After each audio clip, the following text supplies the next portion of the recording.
నమస్కారం. Day news కి స్వాగతం. నేను మీ మహంతి. ముందుగా ముఖ్యాంశాలు. ప్రతి సంక్షోభంలో అవకాశాలు ఉంటాయని, సంక్షోభంలో అవకాశాలు సృష్టించుకోవటమే నాయకత్వమని, ప్రజా చైతన్యమే ప్రజాస్వామ్యానికి శ్రీరామ రక్ష అని వ్యాఖ్యానించిన ముఖ్యమంత్రి చంద్రబాబు.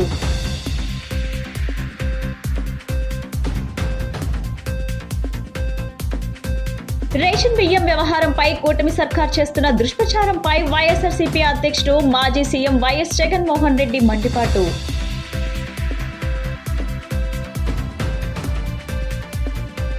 అరవై 61వ డివిజన్ పాయకాపురం పార్క్ వద్ద 12 లక్షల రూపాయల వ్యయంతో విజయవాడ మున్సిపల్ కార్పొరేషన్ టాయిలెట్లను శంకుస్థాపన చేసి పూజా కార్యక్రమం నిర్వహించిన ప్రభుత్వ విప్ సెంట్రల్ నియోజకవర్గం శాసనసభ్యులు బోండా ఉమా. ప్రతి సంక్షోభంలో అవకాశాలు ఉంటాయని, సంక్షోభంలో అవకాశాలు సృష్టించుకోవటమే నాయకత్వమని, ప్రజా చైతన్యమే ప్రజాస్వామ్యానికి శ్రీరామ రక్ష అని ముఖ్యమంత్రి చంద్రబాబు వ్యాఖ్యానించారు. బుధవారం కలెక్టర్లతో సీఎం చంద్రబాబు సమావేశం నిర్వహించారు. ఈ సందర్భంగా ఆయన మాట్లాడుతూ, ప్రయత్నాలు చేసిన వెంటనే ఫలితాలు రావని, నిరంతరం ప్రయత్నిస్తుంటేనే ఫలితాలు వస్తాయని అన్నారు. విశాఖలో గూగుల్ ఏర్పాటుకు MOU కుదిరిందని, మంత్రి లోకేష్ కృషితో గూగుల్ ఏర్పాటుకు మార్గం సుగమమైందని చంద్రబాబు అన్నారు. గూగుల్ MOUతో విశాఖలో అధిక అభివృద్ధి జరుగుతుందని సీఎం చంద్రబాబు ఆశాభావం వ్యక్తం చేశారు. అయితే ఇక్కడ నేను ఇటీవల కాలంలో మాట్లాడుతున్న స్పీడ్ ఆఫ్ డూయింగ్ బిజినెస్ అని. స్పీడ్ ఆఫ్ డూయింగ్ బిజినెస్, గవర్నమెంట్లో స్పీడ్ ఆఫ్ డూయింగ్ బిజినెస్ లేకపోతే వ్యాపారాల్లో స్పీడ్ ఆఫ్ డూయింగ్ బిజినెస్ రాదు. మీరు కూడా వేగాన్ని పెంచాలి, స్పీడ్ పెరగాల్సిన అవసరం ఉంది. డెసిషన్ మేకింగ్ కూడా వన్స్ పాలసీ నిర్ణయించామంటే, మేము రాష్ట్రంలో అనేక రాష్ట్రాలుంటే ఆ రాష్ట్రాలతో కంపేర్ చేసుకుని మన రాష్ట్రానికి పెట్టుబడులు ఏ విధంగా రావాలో పోటీ పడుతున్నాం. ఒక ఇన్వెస్ట్మెంట్ వచ్చింది, వాళ్ళు నెట్వర్క్ చేస్తున్నాం. ఈరోజు అమెరికాకు పోయి గూగుల్ ఆఫీసులో కూర్చోవాల్సిన అవసరం లేదు మనకు. ఎందుకు వెళ్తున్నాం? వాళ్ళని అట్రాక్ట్ చేయడానికి. ఈ ఊరు కాకపోతే పెట్టుబడిదారులకి ఇంకొక ఊరు అవుతుంది. కానీ అలాంటప్పుడు మనం కూడా ప్రోయాక్టివ్గా ఉంటే వస్తారనే ఉద్దేశంతో ఇవన్నీ చేస్తున్నాం. ఇక్కడ మీరు కూడా, నేను మిమ్మల్ని ఒకటే కోరుతున్నా, మీరు కూడా అలాంటి కలెక్టర్స్ అంతా మీరు పోటీ పడాలి. క్లియర్ కట్గా ఎస్టాబ్లిష్ చేస్తున్నాం. ఏ కలెక్టర్ పర్ఫార్మెన్స్ మీ నాయకత్వంలో మీ జిల్లాలో ఏం జరిగిందో చాలా స్పష్టంగా ఎస్టాబ్లిష్ చేస్తున్నాం. It is opportunity for you, it is a challenge for you to prove. ఈ విషయం మీరు గుర్తుపెట్టుకోవాల్సిందిగా మిమ్మల్ని అందరినీ మరొకసారి కోరుతున్నాం.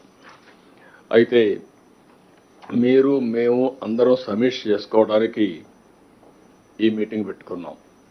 నేను ఇంత మునిపే చెప్పాను, ముఖ్యమంత్రిగా 4వసారి నేను. కానీ మొట్టమొదటిసారి ఈరోజు నేను ఈ ఇబ్బందులని చూస్తున్నా. మామూలు ఇబ్బందులు కాదు, ఊహించని ఇబ్బందులు ఈరోజు రాష్ట్రంలో చూసే పరిస్థితికి వచ్చాం. ఇప్పుడే ఫైనాన్స్ మినిస్టర్ చెప్తున్నాడు. రేషన్ బియ్యం వ్యవహారంపై కూటమి సర్కార్ చేస్తున్న దుష్ప్రచారంపై వైఎస్ఆర్సీపీ అధ్యక్షుడు మాజీ సీఎం వైఎస్ జగన్మోహన్ రెడ్డి మండిపడ్డారు. రేషన్ బియ్యంపై వారి కథనాలు, మాటలు చూస్తుంటే ఆశ్చర్యం కలుగుతుందన్నారు. అసలు అధికారంలో ఎవరున్నారనే సందేహం వస్తుందన్నారు. రాష్ట్రంలో అధికారం మారి 7 నెలలైంది. మంత్రులు వాళ్లే, అధికారులు వాళ్ళ మనుషులే, చివరకు చెక్ పోస్టులు వాళ్ళు పెట్టినవే ఉన్నాయి అని గుర్తు చేశారు. కాకినాడ పోర్టులో కస్టమ్స్ వాళ్ళు, భద్రతా సిబ్బంది ఉన్నారన్నారు. అటు కేంద్రంలోనూ ఇటు రాష్ట్రంలోనూ వాళ్లే ఉన్నారు. మరి ఎవరి మీద నిందలు వేస్తారు, ఎవరి మీద దుష్ప్రచారం చేస్తారంటూ వైఎస్ జగన్ ప్రశ్నించారు. మళ్ళీ పార్టీని మనం సమాయత్తం చేసే దిశగా అడుగులు వేస్తూ ఈరోజు అందరం కూడా ఇక్కడ కలుస్తూ ఉన్నాం. ప్రజలందరూ కూడా ఈరోజు నిలదీసే పరిస్థితిలోకి ప్రజలంతా వస్తూ ఉన్నారు. ఏమైనా 15,000 అని చెప్పి చిన్నపిల్లలు అడుగుతూ ఉన్నారు. ఏమైనా 18,000 అని చెప్పి వాళ్ళ అమ్మలు అడుగుతూ ఉన్నారు. ఏమైనా 48,000 అని చెప్పి ఆ అమ్మమ్మలు అడుగుతూ ఉన్నారు. ఏమైంది 36,000 అని చెప్పి చిన్నపిల్లలు ఉద్యోగం కోసం ఎదుగుతూ ఉన్న పిల్లలు అడుగుతూ ఉన్నారు. ఏమైంది 20,000 అని చెప్పి రైతన్నలు అడుగుతూ ఉన్నారు. వీళ్ళకి ఎవ్వరికీ కూడా చంద్రబాబు నాయుడు అనే వ్యక్తి, వాళ్ళ పార్టీకి సంబంధించిన క్యాడర్ సమాధానం చెప్పలేని పరిస్థితిలో వాళ్ళ పార్టీ, వాళ్ళ పెద్దలు అందరూ కూడా ఏం చేస్తూ ఉన్నారు? Diversion politics. ప్రతిరోజు ప్రతి నెల ఒక టాపిక్ తీసుకొస్తారు. ఏదో ఒక టాపిక్ తీసుకొచ్చి గోబల్స్ ప్రచారంలో భాగంగా ప్రతి ఒక్కడు దాన్ని అందుకుంటారు. ఓసారి తిరుపతి లడ్డు అంటారు, ఇంకొకసారి జూన్లో ఋషికొండ భవనాలు అన్నారు, జూలైలో శ్వేతపత్రాలు మదనపల్లి ఫైల్స్ అన్నారు, ఆగస్టులో ముంబై నటి నా పేరేం పేరు కాదాంబరి అన్నాడు, సెప్టెంబర్లో ప్రకాశం బ్యారేజీని బోట్లతో ఢీకొట్టి గేట్లను పడగొట్టాలని చెప్పి మనం ప్లాన్ చేసినామని అంటాడు. అక్టోబర్లో సరే ఇంకా ఎట్టాగ మీరు అంతా చూశారు, నా కుటుంబాన్ని తీసుకొచ్చినాడు. నవంబర్కి వచ్చేసరికి బడ్జెట్పై దృష్టి మళ్లించడానికి 14 లక్షల కోట్ల అప్పులు అని చెప్పి, డిసెంబర్లోకి వచ్చేసరికి ఇప్పుడు కొత్తగా మీరు అంతా మనం చూస్తూ ఉన్నాం రేషన్ బియ్యం అంటానండి. ఇప్పుడు కొత్తగా కనిపిస్తూ ఉందా రేషన్ బియ్యం అని చెప్పి. ఇప్పుడు నాకు నిజంగా ఆశ్చర్యం అనిపిస్తుంది ఆ రేషన్ బియ్యం కథలీలు చెప్తా ఉన్నప్పుడు. ప్రభుత్వంలో ఎవరున్నారు అని, ప్రభుత్వంలో మనం ఉన్నామా, ప్రభుత్వంలో వాళ్ళు ఉన్నారా అని నాకు అర్థం కాల. 7 నెలలు అయిపోయింది, దాదాపుగా 6.5 నెల అయిపోయింది వాళ్ళ ప్రభుత్వం వచ్చి. 6.5 నెల 7 నెలలు అవుతూ ఉంది వాళ్ళ ప్రభుత్వం వచ్చింది. ఎమ్మెల్యేలు వాళ్ళు, మంత్రులు వాళ్ళు, కలెక్టర్లు వాళ్ళు, జాయింట్ కలెక్టర్లు వాళ్ళు, పోలీసులు వాళ్ళు, ఎంఆర్ఓలు వాళ్ళ అధికారులే, చెక్ పోస్టులు వాళ్ళవి. 61వ డివిజన్ పాయకాపురం పార్క్ వద్ద 12 లక్షల రూపాయల వ్యయంతో విజయవాడ మున్సిపల్ కార్పొరేషన్ టాయిలెట్లను ప్రభుత్వ వేప్ సెంట్రల్ నియోజకవర్గం శాసనసభ్యులు బోండా ఉమా శంకుస్థాపన చేసి పూజా కార్యక్రమాన్ని నిర్వహించారు. ఈ సందర్భంగా ఆయన మాట్లాడుతూ తెలుగుదేశం ప్రభుత్వం సెంట్రల్ నియోజకవర్గాన్ని స్మార్ట్ సిటీగా అత్యాధునిక హంగులతో ప్రజలకు పబ్లిక్ టాయిలెట్లను ఏర్పాటు చేశామని అన్నారు. వచ్చిన స్మార్ట్ పబ్లిక్ టాయిలెట్లను నగరంలోని రద్దీగా ఉండే ప్రదేశాల్లో పిల్లలు, మహిళలు వాకింగ్ చేసే పార్కుల్లో ఏర్పాటు చేయడం వల్ల వారికి ఎంతో సౌకర్యంగా ఉంటుందని చెప్పారు. గత వైసీపీ ప్రభుత్వంలో 5 సంవత్సరాల్లో మురుగు డ్రైన్లను, పార్కుల అభివృద్ధిని పట్టించుకోలేదని చెప్పారు. ఇటువంటి పార్కులు అభివృద్ధి చేయడం వల్ల మన శారీరక మరియు మానసిక ఆరోగ్యాన్ని మెరుగుపరుస్తాయన్నారు. వ్యాయామం చేయటం, ప్రకృతిని ఆస్వాదించడం వల్ల మనం ఆరోగ్యంగా ఉంటామని చెప్పారు. కూటమి ప్రభుత్వం ద్వారానే అభివృద్ధి సాధ్యమని, త్వరలో నియోజకవర్గాన్ని రాష్ట్రంలోని ప్రథమ స్థానంలో నిలుపుతామని బోండా ఉమా తెలియజేశారు. ఈ కార్యక్రమంలో డివిజన్ అధ్యక్షులు దాసరి దుర్గారావు, నియోజకవర్గ మహిళా అధ్యక్షురాలు దాసరి ఉదయశ్రీ, ఉమ్మడి రమాదేవి, ఆకుల సూర్యప్రకాష్, ఉమ్మడి వెంకటేశ్వరరావు, ఫణికుమార్, నాగేశ్వరరావు, శివయ్య తదితరులు పాల్గొన్నారు.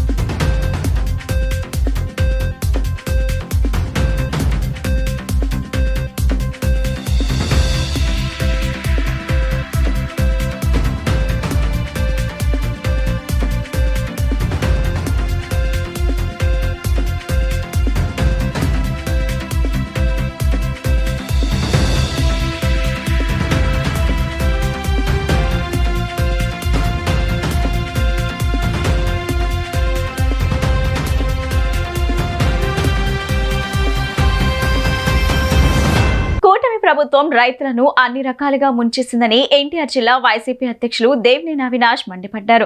వైఎస్ జగన్ రైతుల కోసం రైతు భరోసా కేంద్రాలు ఏర్పాటు చేశారని, రైతులకు పెట్టుబడి సాయం అందించాలని ఆయన గుర్తు చేశారు. గుణదల్లోని ఎన్టీఆర్ జిల్లా వైసీపీ కార్యాలయంలో జిల్లా అధ్యక్షులు దేవినేని అవినాష్ విలేకరుల సమావేశం ఏర్పాటు చేశారు. ఈ సందర్భంగా ఈ నెల 13వ తేదీన వైసీపీ ఆధ్వర్యంలో నిర్వహించనున్న అన్నదాతకు అండగా వైసీపీ పోస్టర్ ఆవిష్కరణ చేశారు. ఈ సందర్భంగా ఆయన మాట్లాడుతూ రైతుల సమస్యలపై ఈ నెల 13వ తేదీన కలెక్టర్ కు వినతి పత్రం అందిస్తామని చెప్పారు. మ్యూజియం రోడ్ నుంచి కలెక్టరేట్ వరకు ర్యాలీగా వెళ్లి కూటమి ప్రభుత్వం చేసిన అన్యాయాన్ని వివరిస్తామన్నారు. కూటమి అధికారంలోకి వచ్చాక ఆర్బీకే సెంటర్లు లేకుండా పోయాయని అన్నారు. రైతుల కోసం బడ్జెట్ లో ప్రస్తావించకుండా కూటమి ప్రభుత్వం మోసం చేసిందన్నారు. కనీస మద్దతు ధర రైతుకు దక్కడం లేదని, రైతుకు పెట్టుబడి సాయం అందడం లేదన్నారు. రైతాంగానికి వైసీపీ అండగా ఉంటుందని అవినాష్ స్పష్టం చేశారు. అనంతరం mayor Rayana Bhagyalakshmi, Jaggayyapet YCP in-charge Tanneeru Nageswararao మాట్లాడుతూ సబ్సిడీపై రైతులకు గతంలో తార్పల్యం పట్టాలు ఇచ్చే వారిని కూటమి హయంలో ఎటువంటివి ఏమీ లేవన్నారు. రైతులు దయనీయమైన స్థితిలో దళారులకు ధాన్యం అమ్ముకోవాల్సిన పరిస్థితి వస్తుందన్నారు. రైతు భరోసా కేంద్రాలను నిర్వీర్యం చేశారని, ధాన్యం రంగు మారిపోతున్నా కొనటం లేదన్నారు. రైతులంటే చంద్రబాబుకు ఎప్పుడు చిన్న చూపు అని మండిపడ్డారు.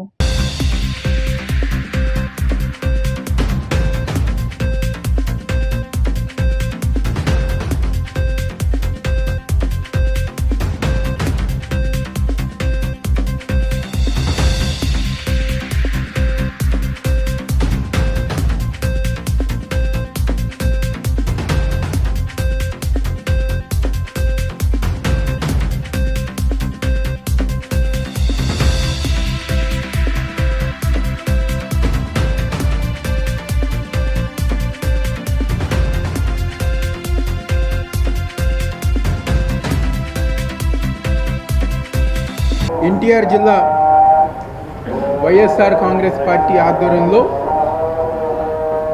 పెద్దలు గౌరవనీయులు మాజీ ముఖ్యమంత్రి వైఎస్ జగన్మోహన్ రెడ్డి గారి ఒక నాయకత్వం ఉదయం 10 గంటలకి మ్యూజియం రోడ్లో ఏదైతే హెచ్పి వరల్డ్ షాప్ ఉందో అక్కడి నుంచి కలెక్టర్ గారి ఆఫీస్ దాకా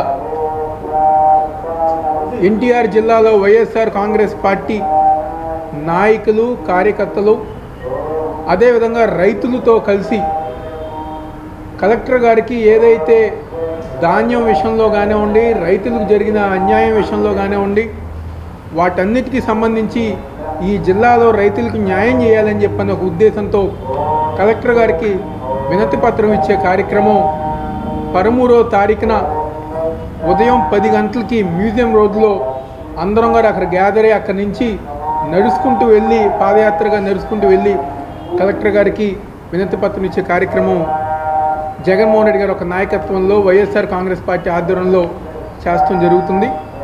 ఏదైతే కూటమి ప్రభుత్వం అధికారంలోకి వచ్చిన తర్వాత అన్నదాతలను కానివ్వండి, రైతులను కానివ్వండి, అన్ని విధాలుగా ముంచిన ప్రభుత్వం ఏదో ఉందంటే అది కూటమి ప్రభుత్వం. ఈరోజు రాష్ట్ర వ్యాప్తంగా ప్రతి ఒక్క రైతు గారు అనేక విధాలుగా ఇబ్బందులు పడుతుంది. ఒక పక్క గతంలో జగన్మోహన్ రెడ్డి గారు ఒక నాయకత్వంలో ఆర్బీకే సెంటర్లు ఏర్పాటు చేసి ప్రతి సంవత్సరం గారు వ్యవసాయం చేసుకోవటానికి దాదాపుగా 20,000 రూపాయలు జగన్మోహన్ రెడ్డి గారు ఒక నాయకత్వంలో ఆ రోజు వైఎస్ఆర్ కాంగ్రెస్ పార్టీ ఆధ్వర్యంలో అందించేవాళ్ళు. కానీ ఈరోజు కూటమి ప్రభుత్వం అధికారంలోకి వచ్చిన తర్వాత ఆర్బీకే సెంటర్లు లేవు. ఏదైతే సాగు కావాల్సిన సంవత్సరం ఆదాయం ఏదైతే ఉందో అది పెట్టుబడి సాయం అది అందించకుండా ఈరోజు రైతుల్ని మోసం చేసింది చంద్రబాబు నాయుడు ప్రభుత్వం, కూటమి ప్రభుత్వం అని చెప్పి సందర్భంగా చెప్తున్నాం.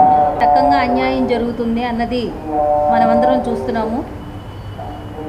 వరదలు వచ్చినా కానీ, లేకపోతే అకాల వర్షాలు వచ్చినా కానీ కనీసం ముందస్తు ఎలాంటి వాళ్ళకి ఇంటిమేషన్లు ఇవ్వడం కానీ, లేకపోతే ఎలాంటి సహాయ చర్యలు చేపట్టడం కానీ పూర్తిగా రాష్ట్ర ప్రభుత్వం అన్నది విఫలమవుతుంది. ఏమైనా అంటే దిగువనున్న అధికారుల మీద నెపం నెట్టి రాష్ట్ర ప్రభుత్వం, చంద్రబాబు నాయుడు గారు కానీ, కూటమి నాయకులు కానీ తప్పుకోవడం జరుగుతుంది. ఈరోజు కళ్ళాల్లో ధాన్యాలు ఎక్కడికక్కడే ఉండిపోయినాయి. రోడ్ల మీద పోసుకున్న రైతులు రోడ్ల మీద పోసి ఉంచిన ధాన్యం ఎక్కడికక్కడే ఉంది. అకాల వర్షాలు వస్తున్నాయి, ధాన్యం అంతా తడిసిపోతుంది, రంగు మారిపోతుంది. కనీసం దానికి మద్దతు ధర ఇస్తాము, రైతు భరోసా కేంద్రాలను నిర్వీర్యం చేశారు. ఈరోజు అన్ని రకాలుగా రైతుల్ని ఈరోజు సర్వనాశనం చేస్తున్నారు కూటమి ప్రభుత్వం. ఫస్ట్ నుంచి రైతుల మీద చంద్రబాబు నాయుడు గారికి చిన్న చూపే ఉంది. ఎందుకంటే గతంలో కూడా ఆయన చెప్పడం జరిగింది ఏంటంటే వ్యవసాయం దండగా అని. తర్వాత మళ్ళీ 2014లోన రైతులకి మళ్ళీ నమ్మబలికి మళ్ళీ మీ బంగారాలు, మీ ముక్కుల్లోని చెవుల్లోన ఉన్న బంగారాలు ప్రతి ఒక్కటి మీ ఇళ్ళకు వచ్చేస్తాయి, మేము రుణమాఫీ చేస్తాము అని చెప్పి 2014లో నమ్మబలికి మళ్ళీ ప్రభుత్వంలోకి రావడం జరిగింది. రాష్ట్ర వైఎస్ఆర్ కాంగ్రెస్ పార్టీ అధ్యక్షులు వైఎస్ జగన్మోహన్ రెడ్డి గారి పిలుపు మేరకు ఎన్టీఆర్ జిల్లా అధ్యక్షులు దేవినేని అవినాష్ గారి నేతృత్వంలో శుక్రవారం ఉదయం 10 గంటలకి కలెక్టర్ గారి కార్యాలయం దగ్గర వైఎస్ఆర్ కాంగ్రెస్ పార్టీ ఆధ్వర్యంలో రైతు సమస్యలపై పోరుబాట, అలానే రైతు పడుతున్న ఇబ్బందుల్ని ప్రభుత్వం దృష్టికి తీసుకురావడం కోసం నిరసన కార్యక్రమం, అలానే ధర్నా కార్యక్రమం, అలానే కలెక్టర్ గారికి ఎన్టీఆర్ జిల్లాలో రైతాంగం పడుతున్న ఇబ్బందుల మీద ఒక విజ్ఞాపన పత్రం, ఇవన్నీ కూడా కార్యక్రమాలుగా రూపకల్పన చేసి మరి ఎల్లుండి కార్యక్రమం చేయబోతా ఉన్నాం. ఈ కార్యక్రమానికి, ఈ యొక్క నిరసన కార్యక్రమానికి వైఎస్ఆర్ కాంగ్రెస్ పార్టీ శ్రేణులు, అలానే రైతు మిత్రులు అందరూ కూడా పెద్ద ఎత్తున విజయవాడ తరలి రావాలని, శుక్రవారం జరిగే ధర్నా కార్యక్రమం, నిరసన కార్యక్రమాన్ని జయప్రదం చేయాలని చెప్పే భాగంగా మరి ఈరోజు ఈ కార్యక్రమం ఏర్పాటు చేయడం జరిగింది. ముఖ్యంగా రైతాంగం ఈ రోజున ధాన్యం గురించి చెప్తే, ధాన్యం ఇప్పటికే 70%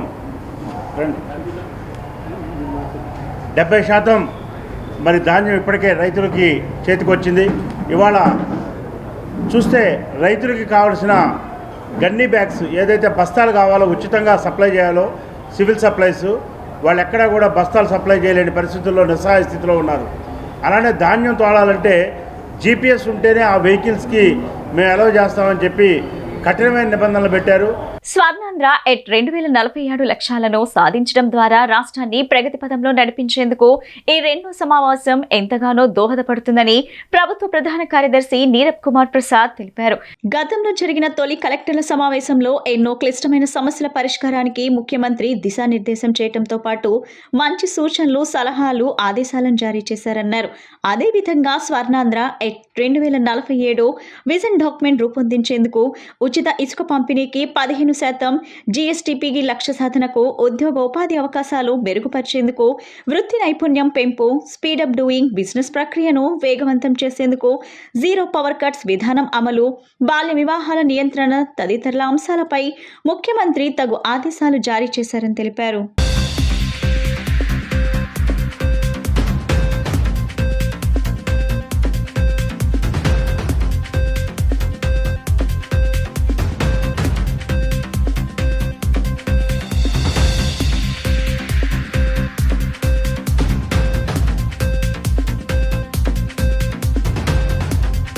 గత ప్రభుత్వంలో కార్పొరేటర్గా తాను ఎన్నో ఇబ్బందులు పడ్డానని, 52వ డివిజన్లో ఒక్క అభివృద్ధిని పని కూడా జరగలేదని డివిజన్ కార్పొరేటర్ ఉమ్మడి వెంకటేశ్వరరావు స్పష్టం చేశారు.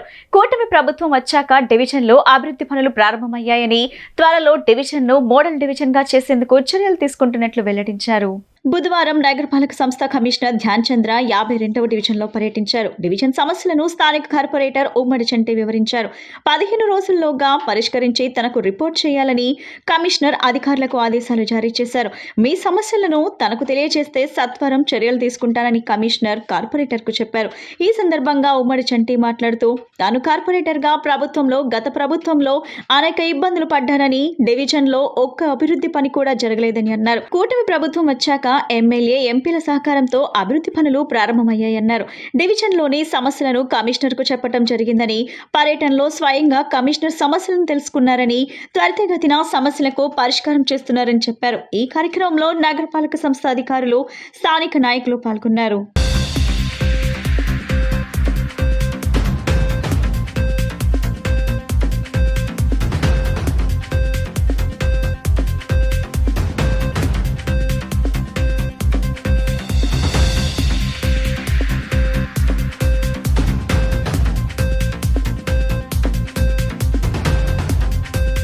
మరి ఈరోజు మున్సిపల్ కమిషనర్ గారు మరి డివిజన్లోకి రావడం జరిగింది, 52వ డివిజన్లోకి.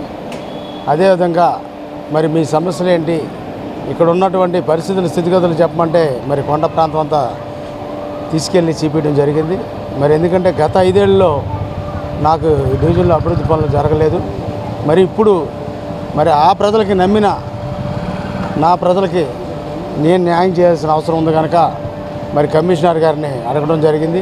ఆయన కూడా మరి వచ్చి ఈ సమస్యలు అన్నింటినీ కూడా మరి ఈఈలకి, ఏఈలకి, డిఈలకి వాళ్ళందరికీ కూడా ఒకటే మాట చెప్పారు. ఏదైనా 15 రోజుల్లో పనులన్నీ పూర్తి అవ్వాలి, ఆ పనులు పూర్తి చేసి నాకు ఏ సంగతి చెప్పండి అని చెప్పడం జరిగింది. మరి వాళ్ళ కొండ ప్రాంతంలో నేను పుట్టక ముందు ఉన్న సమస్య ఉప్పరవా కొండ ప్రాంతంలో ఉంది. ఆ సమస్యను కూడా ఆయన దృష్టికి తీసుకెళ్ళడం జరిగింది. ఆ సమస్య, అలాగే మెట్ల సమస్య, అట్లా కాలువల సమస్య, ఇక్కడ 600 గజాలు ఒకటి, ఒక 1000 గజాలు ఒకటి ఖాళీ స్థలాలు ఉన్నాయి. వాటిని కూడా ఆయన దృష్టికి తీసుకెళ్ళడం జరిగింది. ఒకటేమో మరి కమ్యూనిటీ హాల్గా, ఇంకోటేమో పార్కింగ్గా బళ్ళు కొండ మీద ఉన్నాయి. కొండ మీద ఉండే నివాసం ఉండే వాటి వాళ్ళ బళ్ళు కింద పెడుతున్నారు.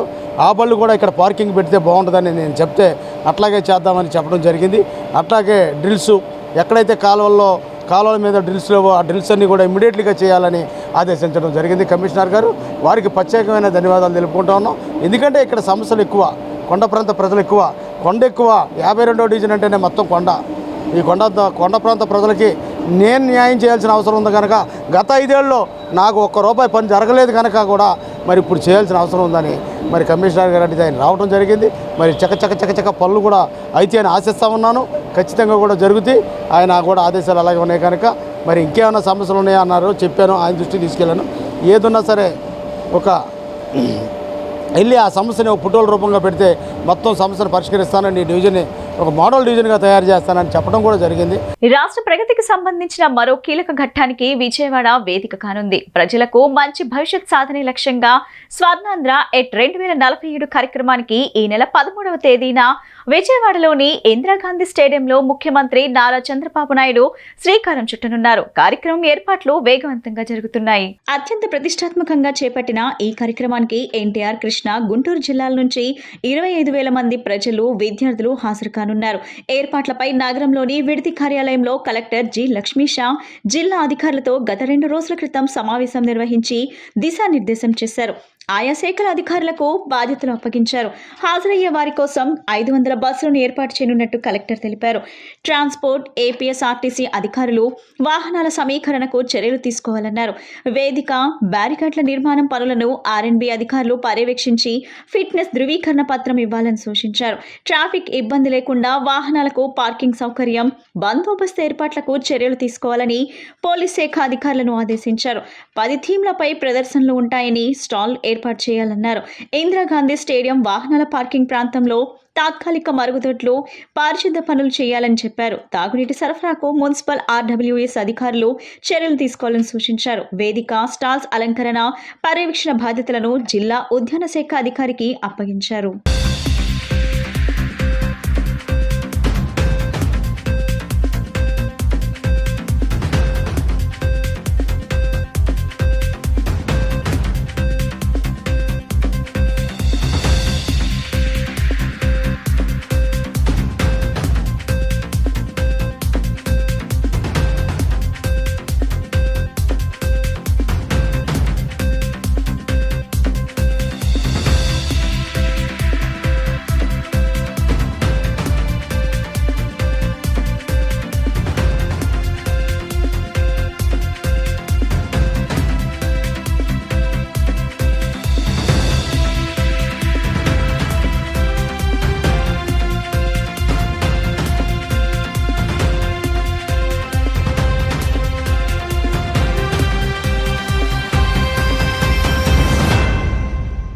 కేరళ రాష్ట్రం పట్ల కేంద్ర ప్రభుత్వం బీజేపీ అనుసరిస్తున్న కక్షపూరిత విధానాలను తిప్పికొట్టేందుకు అన్ని శక్తులు ఏకం కావాలని జాతీయ రైతు సంఘం నేత వెచ్చు కృష్ణ పిలుపునిచ్చారు. కేరళ రాష్ట్రానికి ఇవ్వవలసిన నిధులు ఇవ్వకుండా కేంద్రం తప్పుడు విధానాలను అమలు చేస్తుందని ఆయన ఆగ్రహం వ్యక్తం చేశారు. బాలోత్సవ్ భవన్ లో కేరళ రాష్ట్రం పట్ల బీజేపీ అనుసరిస్తున్న కక్షపూరిత విధానాలకు వ్యతిరేకంగా కేరళ ప్రభుత్వానికి ప్రజలు మద్దతు తెలుపుతూ సంఘీభావ సదస్సు నిర్వహించారు. ఈ కార్యక్రమంలో ఆయన ముఖ్య అతిథిగా పాల్గొని మాట్లాడుతూ కేరళ రాష్ట్రం పట్ల కేంద్రం నిర్లక్ష్యంగా వ్యవహరిస్తుందన్నారు. రాష్ట్ర ప్రభుత్వం కేరళ ప్రజలను అన్ని విధాలుగా ఆదుకుంటూ సంక్షేమం కోసం కృషి చేస్తుందన్నారు. రాజ్యాంగబద్ధంగా కేరళ రాష్ట్రానికి ఇవ్వవలసిన నిధులు కేంద్రం ఇవ్వకుండా అభివృద్ధికి ఆటంకంగా ఉందన్నారు. కేరళ ప్రభుత్వం అక్కడ రైతులకు ఎరువుల నుండి ధాన్యం కొనుగోలు వరకు అనేక రైతులను ఇస్తూ వ్యవసాయ రంగానికి పెద్దపీట వేసిందన్నారు. రైతు సంఘం సెక్రటరీ ప్రభాకర్ రెడ్డి మాట్లాడుతూ కేంద్రంలో ఉన్న బీజేపీ వారికి ఇష్టం లేని రాష్ట్ర ప్రభుత్వాలపై నిరంకుశ ధోరణితో ప్రవర్తిస్తుందన్నారు. కేరళ రాష్ట్రంలో ఏ రాష్ట్రంలో లేని విధంగా రైతుల సంక్షేమం అభివృద్ధికి ప్రభుత్వం చిత్తశుద్ధితో సంక్షేమ పథకాలను అమలు చేస్తుందన్నారు.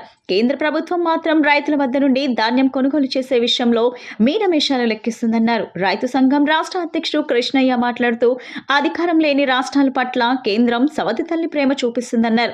వ్యవసాయ రైతుల కోసం కేరళ రాష్ట్ర ప్రభుత్వం నిరంతరం శ్రమిస్తుందన్నారు. ప్రభాకర్ రెడ్డి, ఆంధ్రప్రదేశ్ రైతు సంఘం రాష్ట్ర ప్రధాన కార్యదర్శి అండి.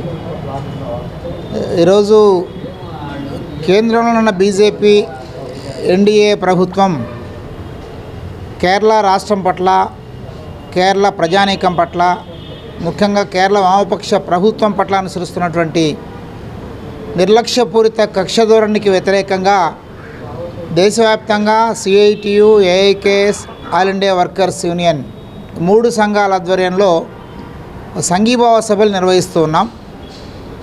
అందులో భాగంగానే ఈరోజు విజయవాడ రాష్ట్ర కేంద్రంలో ఈ సభ నిర్వహిస్తున్నాం.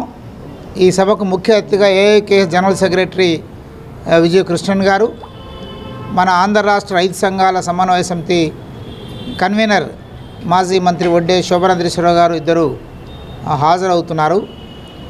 ఈ సందర్భంగా కేంద్ర ప్రభుత్వాన్ని మేము డిమాండ్ చేస్తున్నాం. ఏదైతే కేరళలో ఉన్నటువంటి ఒక బలమైన సహకార వ్యవస్థను నాశనం చేయడం కోసం మీరు చేస్తున్న ప్రయత్నాన్ని విరమించుకోండి. రైతు సంఘం రాష్ట్ర అధ్యక్షులు ఈరోజు కేరళ ఒక ప్రత్యామ్నాయ పద్ధతిని అన్ని రంగాల్లో కూడా అవలంబిస్తుంది. ఉదాహరణకి వ్యవసాయ రంగంలో కనీస మద్దతు ధరలు అమలు జరిపే తీరు దేశానికి ఆదర్శం. ఒక క్వింటా ధాన్యం 2,890 రూపాయలకి ప్రభుత్వం చెల్లిస్తుంది. అదే మనకి ఇక్కడ క్వింటాలు 2,000 కూడా రావట్లేదు. అదేవిధంగా రైతులకి ఏదైనా అప్పు అయితే 2 సంవత్సరాలకు ఒకసారి డెట్ రిలీఫ్ కమిషన్, అందుకని రుణ విముక్తి కలిగేట్టుగా అసెంబ్లీ తీర్మానం చేసి ఒక కమిషన్ వేసింది హైకోర్టు రిటైర్డ్ జడ్జి తోటి. ఆ రకంగా ఉంది. కేరళలో గ్రాడ్యువల్గా ఎడ్యుకేటెడ్ కాబట్టి వాళ్ళు ఇంటర్నేషనల్గా ఉన్నటువంటి వ్యవసాయ అవసరాలను గుర్తించి ఏ ప్రభుత్వం వచ్చినా పశ్చిమ నగరంలో సమస్యలు పరిష్కారం కావటం లేదని, ప్రభుత్వాలు ప్రజలను మోసం చేయడమే పనిగా పెట్టుకున్నాయని కార్పొరేటర్ బోయే సత్యబాబు పేర్కొన్నారు. ప్రభుత్వం నిర్వహించిన రెవెన్యూ సదస్సులు ఆర్భాటం కోసమే కానీ ప్రజా సమస్యల పరిష్కారం కోసం కాదని అభిప్రాయం వ్యక్తం చేశారు. ఎన్నికల ముందు ఇచ్చిన హామీలను నిలబెట్టుకోవాలని కూటమి ప్రభుత్వాన్ని డిమాండ్ చేశారు. కొత్తపేటలోని మోటూరు హనుమంతరావు శ్రామిక భవన్లో సిపిఎం పశ్చిమ నియోజకవర్గం కార్యదర్శి బోయే సత్యబాబు బుధవారం మీడియా సమావేశం నిర్వహించారు. ఈ సమావేశంలో ఆయన మాట్లాడుతూ సిపిఎం ఆధ్వర్యంలో పశ్చిమ నియోజకవర్గం 23 మహాసభ నిర్వహించుకున్నట్లు తెలిపారు. ఈ సభలో పశ్చిమ నియోజకవర్గంలో ప్రజా సమస్యలపై చర్చించినట్లు తెలిపారు. ఎన్ని ప్రభుత్వాలు మారినా ప్రజా సమస్యలు మాత్రం పరిష్కరించడం లేదన్నారు. పశ్చిమ నగరంలో అనేక సమస్యలు తిష్ట వేసుకుని ఉన్నాయని, కొండ ప్రాంతంలో ఇళ్ల పట్టాల సమస్య ఎన్నో ఏళ్లుగా పరిష్కరించబడలేదు లేదని, ప్రస్తుత ప్రభుత్వం నిర్వహించిన రెవెన్యూ సదస్సులు ఆర్భాటం కోసమే కానీ సమస్యల పరిష్కారం కోసం కాదని, పేదల కోసం నిర్మించిన ఇట్కో ఇల్లు పంపిణీ చేయలేదని, పశ్చిమ నగరంలో ఏర్పాటు చేయాల్సిన డిగ్రీ కాలేజ్ ఏర్పాటు చేయలేదని, కొండ ప్రాంతం ఇప్పటికే అభివృద్ధికి నోచుకోలేదని వివరించారు. కొత్తపేటలో ఉన్న షేక్ రాజా ప్రభుత్వ ఆసుపత్రిని 100 పడకల ఆసుపత్రిగా అభివృద్ధి చేయాల్సిన అవసరం ఉందన్నారు. వరద బాధితులకు పూర్తిగా 100% సహాయం అందలేదని, బాధితులందరికీ ప్రభుత్వం ప్రకటించిన సహాయం అందజేయాలని ప్రభుత్వాన్ని డిమాండ్ చేశారు. ఉచిత గ్యాస్ నగదు బదిలీ విధానంలో కాకుండా నేరుగా అందజేయాలని ప్రభుత్వాన్ని కోరారు. ఈ కార్యక్రమంలో పలువురు సిపిఎం నాయకులు పాల్గొన్నారు. నమస్కారం. విజయవాడ పశ్చిమ నగర సిపిఎం 23వ మహాసభలు నిన్న జయప్రదంగా నిర్వహించడం జరిగింది. ఈ పశ్చిమ నగరంలో ఉన్నటువంటి ప్రజా సమస్యల్ని సిపిఎం మహాసభలో చర్చించాం. అనేక ప్రజా సమస్యలు ఈ పశ్చిమ నగరంలో ప్రభుత్వాలు మారుతున్నా, పరిపాలకులు మారుతున్నా కానీ సమస్యలు మాత్రం పరిష్కారం కావడం లేదు. ముఖ్యంగా 12 డివిజన్లో ఉన్నటువంటి కొండ ప్రాంతాల పట్టాల రిజిస్ట్రేషన్లు ప్రక్రియ ఇప్పటికి కూడా ఈ ప్రభుత్వం కానీ గత ప్రభుత్వం కానీ మాటలు చెప్పారు, వాగ్దానం చేశారు, మోసం చేశారు. అంటే మోసం చేయడం పరిపాటిగా ఈరోజు ప్రభుత్వాలకు మారిపోయింది. కొండ ప్రాంత ప్రజల్ని వంచడమే పరిపాలకుల యొక్క పని విధానంగా నేడు నడుస్తుంది. గత వారం రోజులుగా రాష్ట్ర ప్రభుత్వం ప్రకటించిన రెవెన్యూ సదస్సులు ఒక ప్రచార ఆర్భాటంగా నడుస్తున్నాయి తప్ప ఈ పట్టాలు రిజిస్ట్రేషన్లు సంబంధించి కానీ ప్రభుత్వం ప్రకటించిన 2 సెంట్ల ఇళ్ల స్థలాలు పేదలకు ఇస్తామని హామీని కానీ అలాగే గత 7 ఏళ్లుగా టిట్కో లబ్ధిదారులు డబ్బులు చెల్లించి అప్పులు చేసి వడ్డీలు కట్టుకోలేక ఇబ్బందులు పడుతుంటే వాళ్ళ ఇళ్ల విషయాన్ని పరిష్కారం చేసే విషయంలో కానీ ఈ రెవెన్యూ సదస్సులో ఎక్కడ కూడా మరి ప్రజలకి పాత్ర లేకుండా చేస్తున్నారు. నిజంగా ఈ రెవెన్యూ సదస్సుల ఆధారంగా ప్రభుత్వం ఇచ్చిన హామీలను అమలు చేసే చిత్తశుద్ధి ఉంటే సచివాలయాల స్థాయిలోనే ఈ రెవెన్యూ సదస్సులని జరపాలి. ఆ విధంగా ప్రజలకి దగ్గరగా పాలన ఉండాలి. ఈ విధానం అనుసరించకుండా విజయవాడ పశ్చిమ నగరంలో కేవలం 3 చోట్ల మాత్రమే ఈ రెవెన్యూ సదస్సులని గుట్టు చప్పుడుగా ప్రజలెవరికి తెలియకుండా పెట్టడం, ఇది ఒక రకంగా ప్రజల్ని వంచడం, మోసం చేయడం తప్ప మరొకటి కాదు. ఏపీలో రైతుల సమస్యలపై డిసెంబర్ 13న రాష్ట్ర వ్యాప్తంగా వైఎస్ఆర్సీపీ చేయనున్న ఉద్యమ పోస్టర్ను బ్రాహ్మణ వీధిలోని వైఎస్ఆర్ కాంగ్రెస్ పార్టీ విజయవాడ పశ్చిమ నియోజకవర్గ కార్యాలయంలో ఆవిష్కరించారు. ఈ పోస్టర్ ఆవిష్కరణ కార్యక్రమంలో మాజీ మంత్రివర్యులు విజయవాడ పశ్చిమ వైసీపీ ఇన్ఛార్జ్ వెల్లంపల్లి శ్రీనివాసరావు, శాసనమండలి సభ్యుడు ఎండి రుహుల్లా, నగర మేయర్ రాయన భాగ్యలక్ష్మి పాల్గొని అన్నదాతకు అండగా వైఎస్ఆర్సీపీ దగా చేస్తుందన్న కూటమి సర్కారుపై నిరసన గలం అని ముద్రించిన పోస్టర్లను విడుదల చేశారు. ఈ సందర్భంగా మాజీ మంత్రి విజయవాడ పశ్చిమ వైసీపీ ఇన్ఛార్జ్ వెల్లంపల్లి శ్రీనివాసరావు మాట్లాడుతూ డిసెంబర్ 13న ఎన్టీఆర్ జిల్లా వైఎస్ఆర్ కాంగ్రెస్ పార్టీ ఆధ్వర్యంలో ఎన్టీఆర్ జిల్లా కలెక్టర్ కార్యాలయం వద్ద జరగనున్న ధర్నా కార్యక్రమం, కలెక్టర్ గారికి విజ్ఞాపన పత్రం అందజేసే కార్యక్రమంలో పెద్ద ఎత్తున రైతులు విజయవాడ పశ్చిమ వైసీపీ శ్రేణులు పాల్గొని విజయవంతం చేయాలని పిలుపునిచ్చారు. అందరికీ నమస్కారం.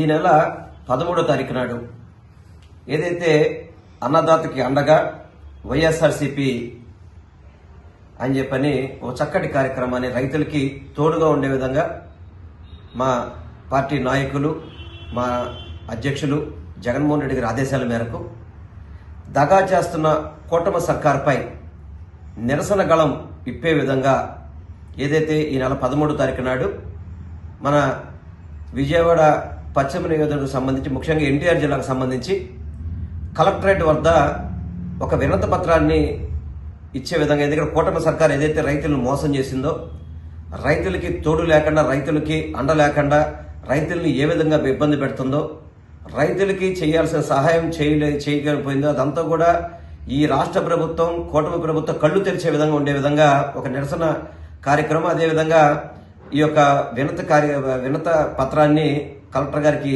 ఇచ్చే విధంగా కార్యక్రమాన్ని రూపొందించడం జరిగింది.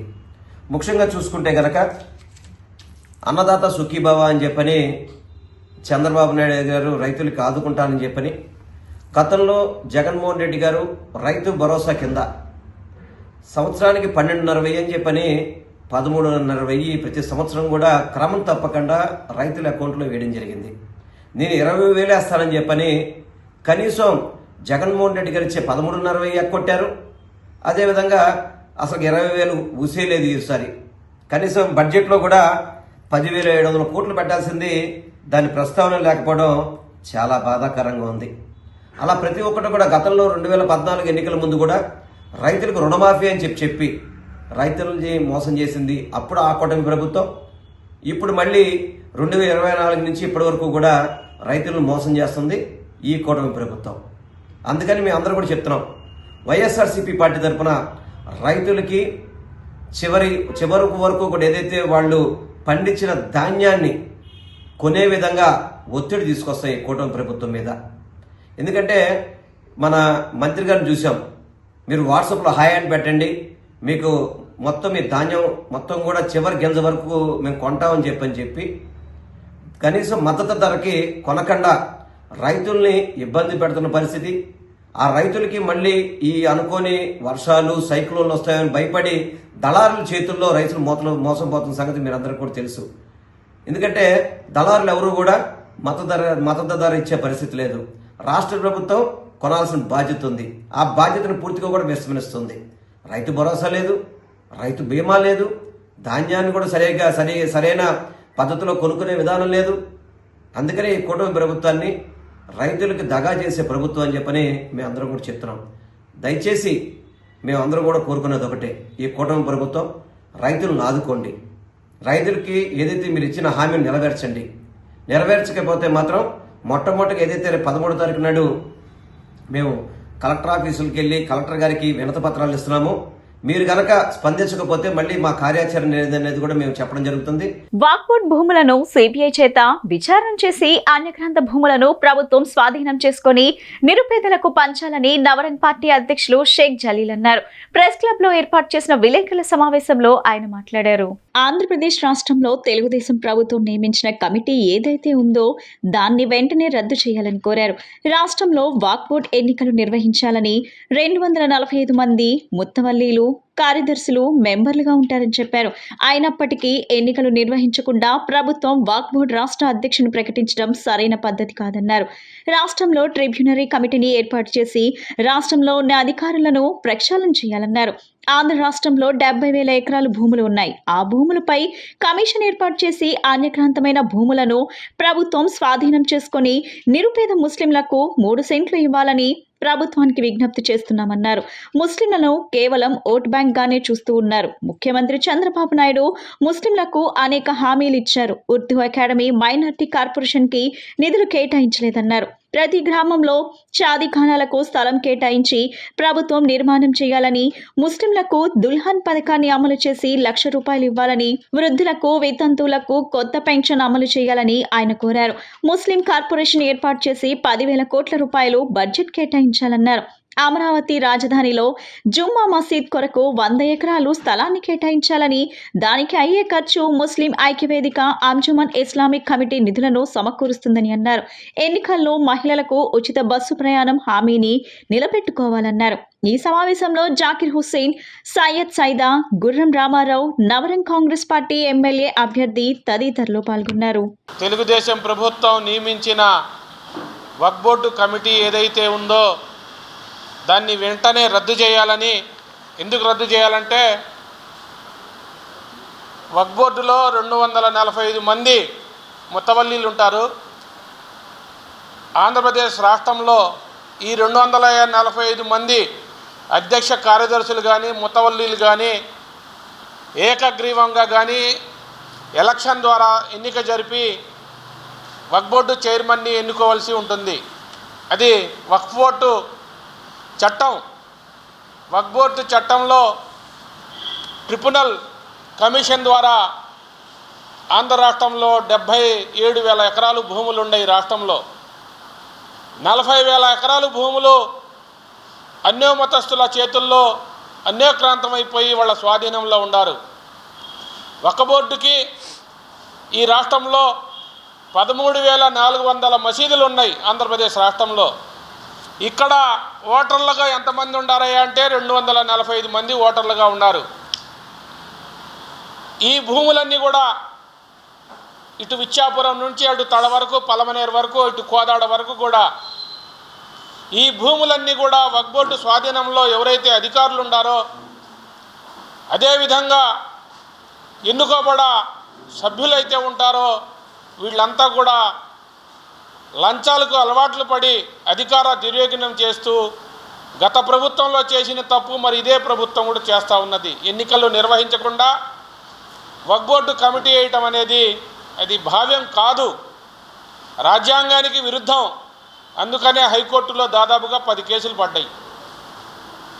మరి రాష్ట్ర విభజన జరిగినాక ఆంధ్రప్రదేశ్ తెలంగాణలో 52% ఆంధ్రప్రదేశ్కి, తెలంగాణలో 48% వాటా డివిజన్ కూడా జరగల.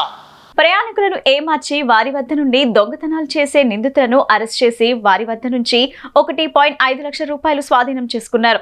ఎన్టీఆర్ జిల్లా విజయవాడ నగర police commissioner SV Rajasekhar Babu ఆదేశాల మేరకు crimes DCP K Tirumaleswar Reddy, crimes ADCP M Rajarao పర్యవేక్షణలో క్రైమ్స్ ఏసీపీ వెంకటేశ్వర్లు ఆధ్వర్యంలో CCS inspector Abdul Salam, Krishnalanka police station inspector SSV Nagaraju వారి సిబ్బందితో కలిసి ప్రత్యేక బృందాలుగా ఏర్పడి దొంగతనాలు చేసే అనుమానితుల కదలికలపై పూర్తి నిఘా ఏర్పాటు చేసి వారిని పట్టుకున్నారు.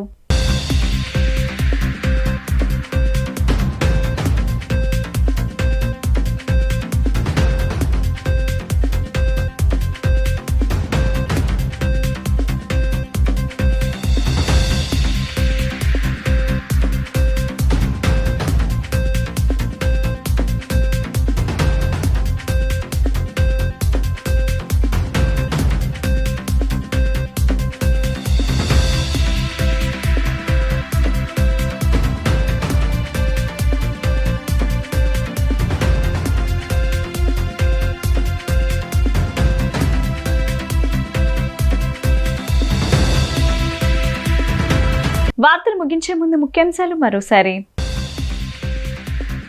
ప్రతి సంక్షోభంలో అవకాశాలు ఉంటాయని, సంక్షోభంలో అవకాశాలు సృష్టించుకోవటమే నాయకత్వమని, ప్రజా చైతన్యమే ప్రజాస్వామ్యానికి శ్రీరామ రక్ష అని వ్యాఖ్యానించిన ముఖ్యమంత్రి చంద్రబాబు.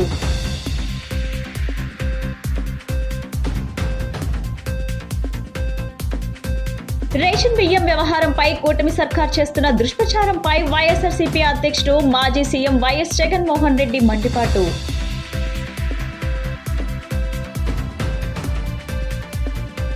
61వ డివిజన్ పాయకాపురం పార్క్ వద్ద 12 లక్షల రూపాయల వ్యయంతో విజయవాడ మున్సిపల్ కార్పొరేషన్ టాయిలెట్లను శంకుస్థాపన చేసి పూజా కార్యక్రమం నిర్వహించిన ప్రభుత్వ విప్ సెంట్రల్ నియోజకవర్గం శాసనసభ్యులు బోండా ఉమా. ఈ బులెటిన్ ఇంతటితో సమాప్తం. తిరిగి మరో బులెటిన్ కలుద్దాం. నమస్కారం.